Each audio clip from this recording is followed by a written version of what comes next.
இயேசு கிறிஸ்துவின் நாமத்தினால் உங்களுக்கு என் அன்பின் நல்வாழ்த்துக்கள். உங்கள் அனைவருக்கும் இந்த நாளில் கூட பார்க்கும் பொழுது ஆராதனை வேளையில் ஆண்டவருடைய வார்த்தையை கேட்குற உங்களை கர்த்தர் நிச்சயமாய் ஆசீர்வதித்து கொண்டிருக்கிறார்.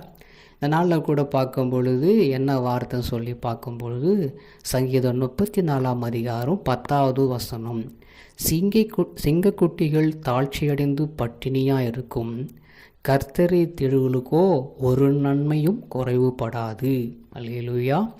சிங்கக்குட்டி பாருங்க, காட்டுக்கு ராஜாவாக இருக்கிற தன் குட்டி அப்படி இருக்குமா, பட்டினியாக இருக்குமா.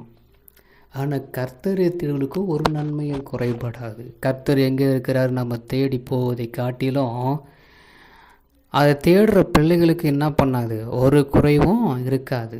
நம்ம ஆலயத்துக்கு செல்கிறோம், ஆண்டவருடைய வார்த்தையை கேட்குறோம், ஆண்டவருடைய வசனத்தை நம்ம தியானிக்கிறோம், ஆண்டவருடைய வசனத்தை பிரசங்கிக்கிறோம். அதன்படியாய் அவங்க தேடி வருகிற ஒவ்வொருக்கும் ஆண்டவர் கொடுக்குற வார்த்தையின்படியாய் பிரசங்கம் பண்ணுகிற ஒவ்வொருத்தருக்கும் நம்ம ஒருபோதும் என்ன பண்ணாது, ஒரு நன்மையும் குறைவுபட்டு போகாது.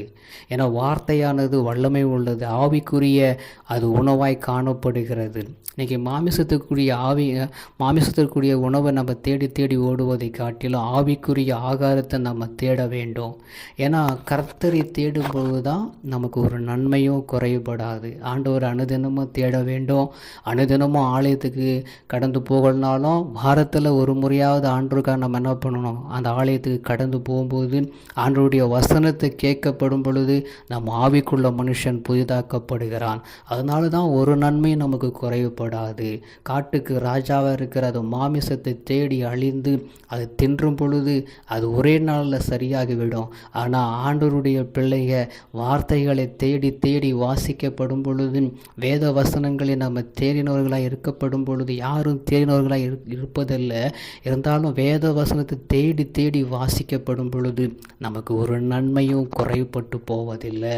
கர்த்தருடைய வார்த்தை நம்மோடு கூட நிலைச்சிருக்கப்படும் பொழுது ஒருபோதும் நமக்கு ஒரு குறைவில்லாதபடி அவர் நன்மையாய் வைக்க விரும்புகிறார். நன்மை என்கிற தலைப்பின் மூலமாய் ஒரு நன்மையும் நமக்கு குறைபடாது. கர்த்தரை தேடுகிற பிள்ளைகளுக்கு ஜெபம் பண்ணுவோம். எங்களை கிருபையாக நேசிக்கிற எங்கள் அன்பின் நல்ல தகப்பனே, கர்த்தரை தேடுகிற பிள்ளைகளுக்கோ ஒரு நன்மையும் குறைபடாது. உம்மை தேடி வந்திருக்கிற எங்களுக்கு ஒரு நன்மையும் குறைபட்டு போகக்கூடாது. உங்கள் வார்த்தை வசனங்களை தேடி வந்திருக்கிறோம், உங்களை தேடி வந்திருக்கிறோம். ஏசப்பா, எனக்கு ஒரு குறைவும் இல்லாதபடிக்கு நிறைவாய் வைத்து எங்கள் நன்மைகளை நிறைவாக்கி கொடுங்க. அற்புதங்கள் அதிசயங்களை காணப்பண்ணும். இயேசுவின் நாமத்தில் ஆமென்.